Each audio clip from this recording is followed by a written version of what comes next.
The country that heavily move economy by exportation can increase profit by selling domestic products cheap, so that we tend to think that decline of currency value should be welcomed by those countries. But do you really think this is a really good thing for those countries? For example, in case of Japan, if the yen weakened against other currencies, the amount of profit that exporters can make will increase. But we can predict companies possibly start making investments in equipment and facilities and hiring many people, so that economic virtuous cycle will generate.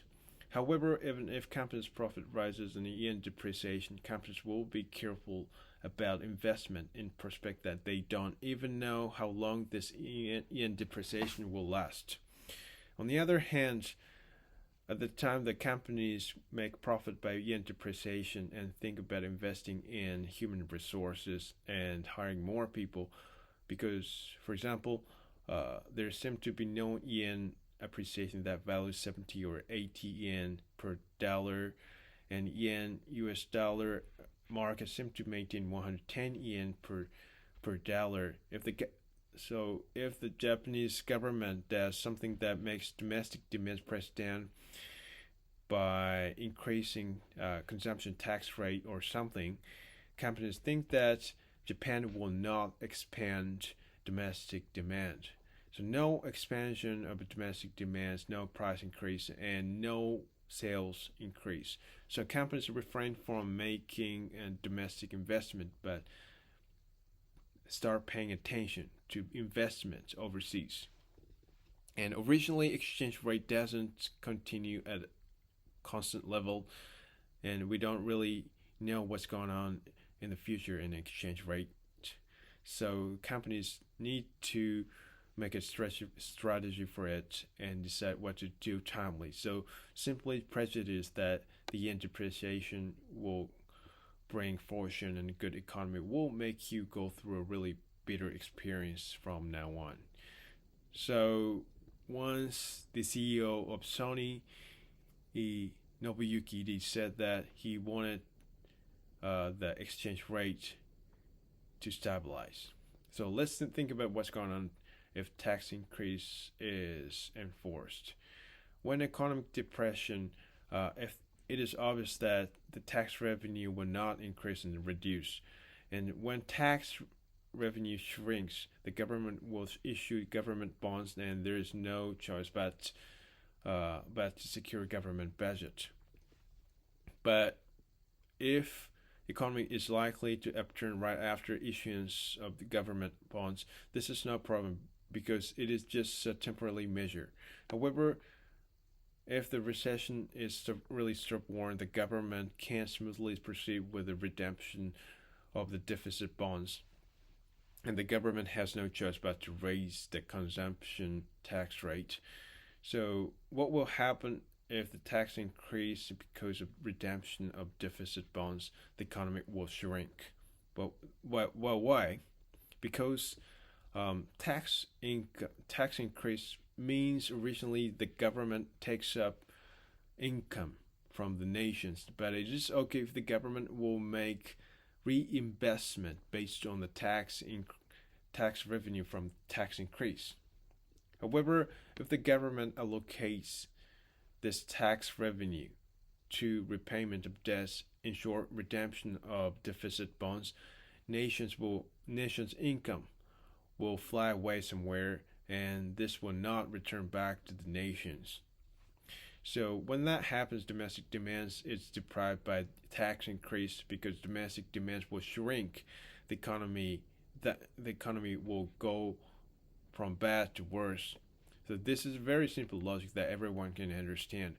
But the Ministry of Finance stubbornly stick to bonds redemption. It is really strange. On the other hand, each household budget needs to feed children and support minimum living of people. And therefore, household expenditure will not largely change even at the time of a recession. So for example, for that reason, the consumption revenue will not reduce. In short, income tax and corporate tax will fluctuate largely because of economic trends, but the consumption rate will not be influenced by the economic trend. So the finance minister bureaucrats snigger this situation, and they can see the light at the end of the tunnel with this consumption rate increase. So they whisper the governor that consumption tax increase will prevent the fiscal balance from going worse. And this can be allocated to social security expense. In the first place, the idea of consumption tax and value added tax originally come from France. In the period of time, the absolute monarch Louis XIV, which is the peak of Bourbon dynasty, then there was a Colbert, skilled the minister of finance in France, and he said, "Do not peel a lot of feathers from goose all at once, but peel the feathers from goose appropriately. Goose will not struggle and stay really silent, and rather it feels really happy, even though they are peeled feathers." So this is a secret of tax collection. So the sense of value has been taken over from generation to generation, and this has reached the modern value-added tax.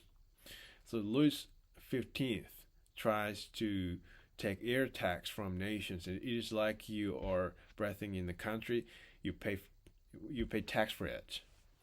And this is the same logic that with consumption tax that takes up income from the nations because they buy something and eat something in this country. So apart from that, you may think that Ministry of Finance doesn't have the idea of reducing other taxation such as income tax, and corporate tax instead of reducing consumption tax. In fact, Abenomics attempts to reduce the corporate tax, but there was a backdoor deal with Federation of Economy Organization of Japan, lobbyist organization. The Japanese government proposed a condition to the Federation of Economy of Japan, like if it approves consumption tax increase policy, the government will reduce the corporate tax rates instead. Actually, there was no promise.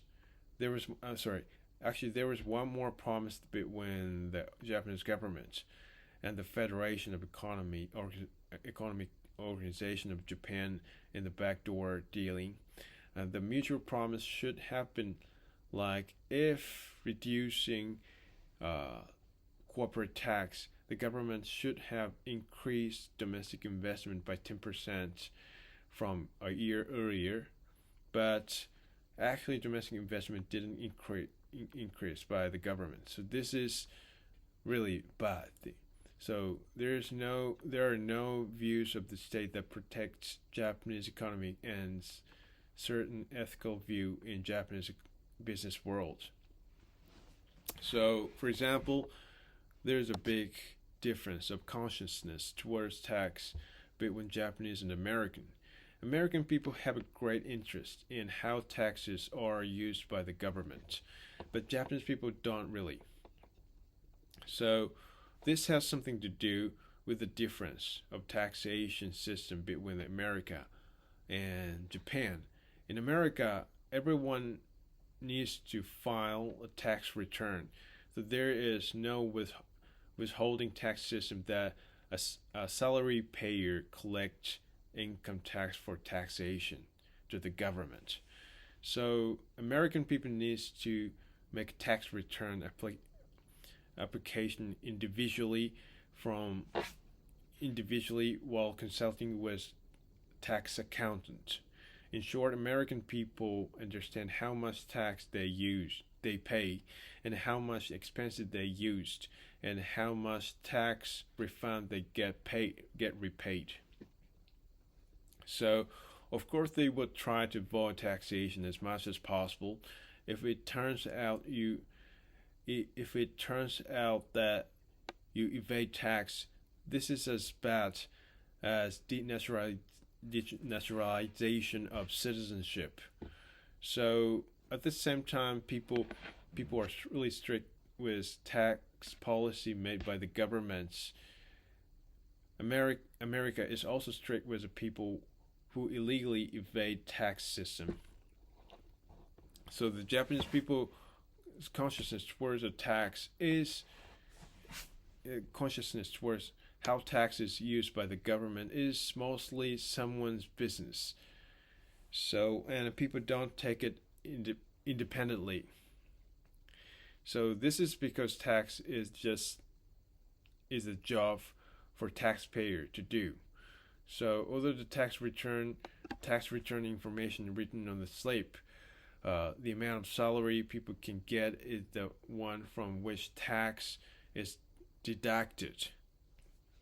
So the Japanese people have really weak interest in how taxes which they paid are used by the government. So even if the government announced the policy to increase the consumption tax, Japanese people think that we don't have any choice, but we have to accept it. So this is like the Ministry of Finance got what it wanted. So we really have to enthusiastically keep looking at how collected taxes are used by the government.